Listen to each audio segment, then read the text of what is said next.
Good evening, you're watching Global War Desk, and tonight we bring you a massive update on the escalating conflict between the United States and Iran, a situation that could reshape global politics, oil markets, and even the future of warfare. In the last 24 hours alone, warships deployed, troops mobilized, oil prices shaken, and peace talks hanging by a thread. Stay with us for the next 10 minutes because what you're about to hear could impact the entire world. Let's begin with the biggest headline of the day. The United States has issued a final warning: 2 ships dealing with Iran turn back or face force. According to reports, the U.S. Navy has deployed over 24 warships, positioned forces near the Strait of Hormuz. Already forced multiple ships to turn back at the same time, the U.S. has tightened a naval blockade on Iran, aiming to choke off trade and pressure Tehran into submission. But here's where things get even more intense.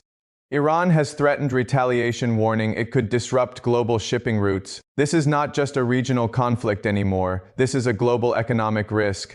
Now let's talk about what's happening on the ground and in the air. The Pentagon has sent thousands of additional troops, activated multiple aircraft carriers, prepared for possible ground operations. Currently, tens of thousands of U.S. troops are already engaged globally in operations connected to Iran, and this is crucial.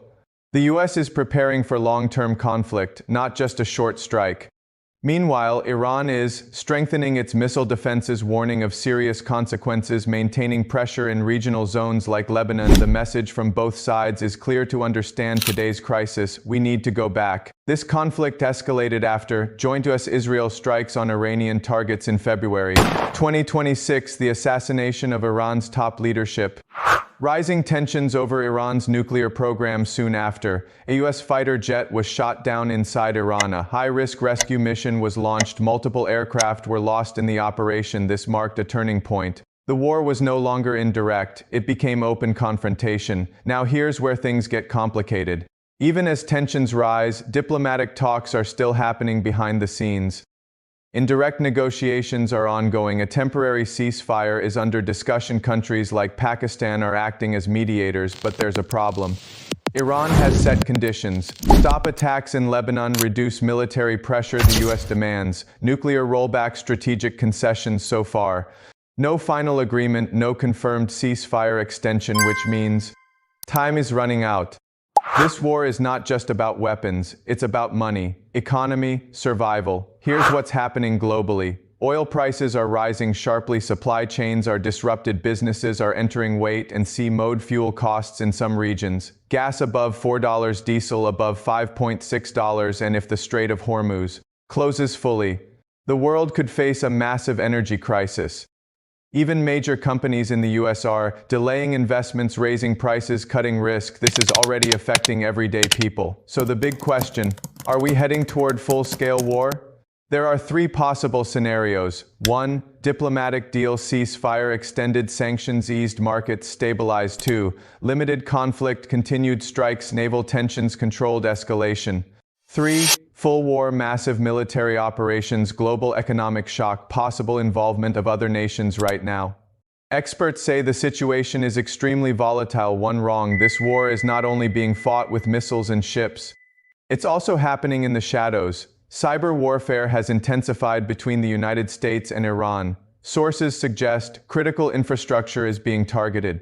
Financial systems are under surveillance, communication networks are facing disruptions. Iran is believed to have advanced cyber units, experience from past digital conflicts. Meanwhile, the U.S. has some of the most powerful cyber capabilities in the world, can disable systems remotely. This means the next attack may not be a missile, it could be a blackout, a banking collapse, or a total communication shutdown, and civilians may not even see it coming.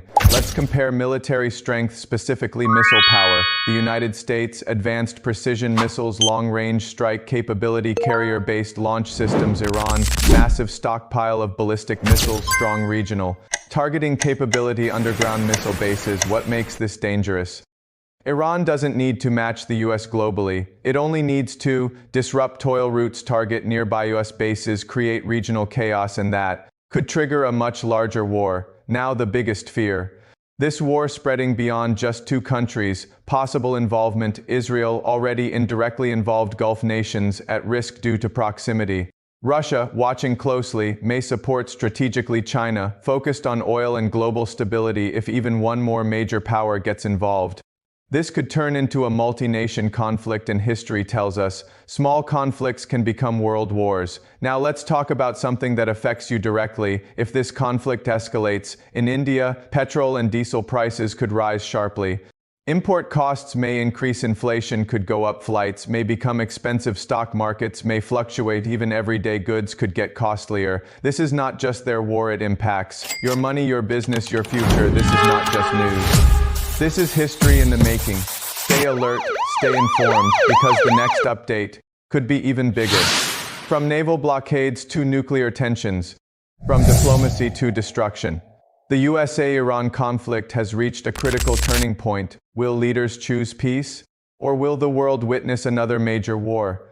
Stay tuned, stay informed. This is Global War Desk signing off. Move could trigger a larger war. What if I told you?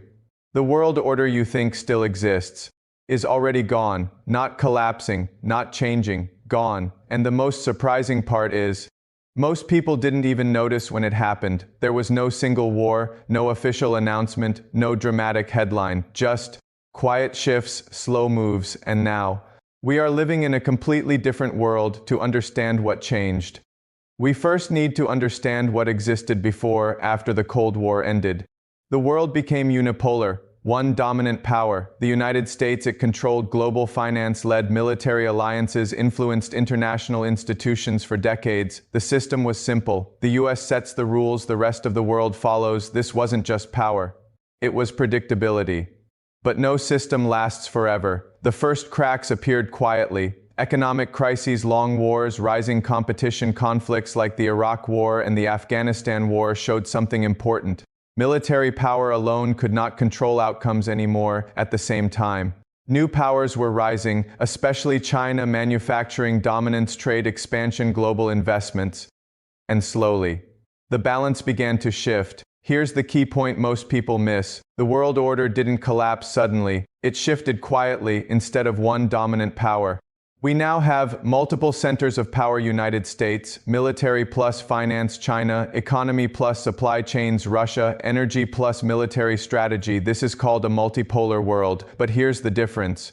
In a multipolar system, no one is fully in control. When power is unclear, conflicts increase. Why?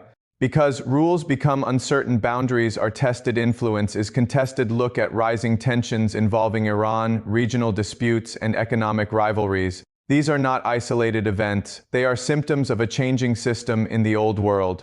Actions had predictable consequences. In today's world, outcomes are uncertain, and uncertainty creates instability. Most people think power comes from armies, but today, the real battlefield is economic. Trade routes, supply chains, technology, energy control. Countries are competing not just with weapons, but with chips, currency, infrastructure. This is why some of the biggest wars today don't look like wars at all. No explosions, no headlines, just strategic moves behind the scenes. So here's the uncomfortable reality. There was no moment when the world order ended, because it didn't end. It was replaced quietly, gradually, without permission. And now we are in a system where power is divided, alliances are flexible, outcomes are unpredictable. This is why global events feel more chaotic today, because they are. So when people ask, when did the world order change?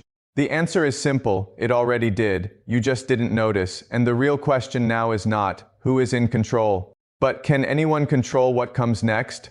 We established something uncomfortable. The old world order is already gone. But that raises a more important question. If the old system is over, who is in control now? Is it still the United States? Is it rising powers like China? Or is the answer something more complex? Because in today's world, control is no longer obvious. In the past, dominance was clear. After the Cold War, one power led. But today, that model no longer works. Why? Because power has fragmented. Military power is no longer decisive, economic influence is distributed, technology is global. Even the strongest nations face limits. No country can fully control global trade, digital systems, energy flows. So instead of one leader, we now have competing centers of influence. If military dominance is not enough, then what matters most?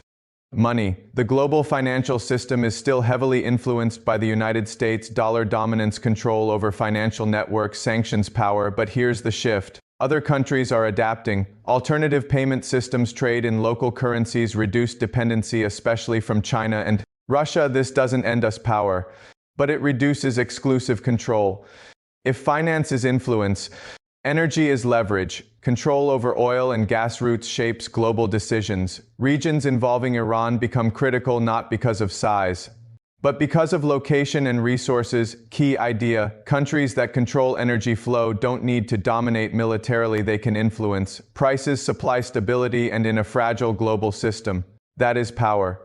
But there is something even more important now. Technology, AI, semiconductors, cyber capabilities, these define the future. Countries investing in these areas are not just growing, they are shaping the rules. Again, China and the United States are leading here, but unlike the past, technology spreads faster than power can contain, which means control is always temporary.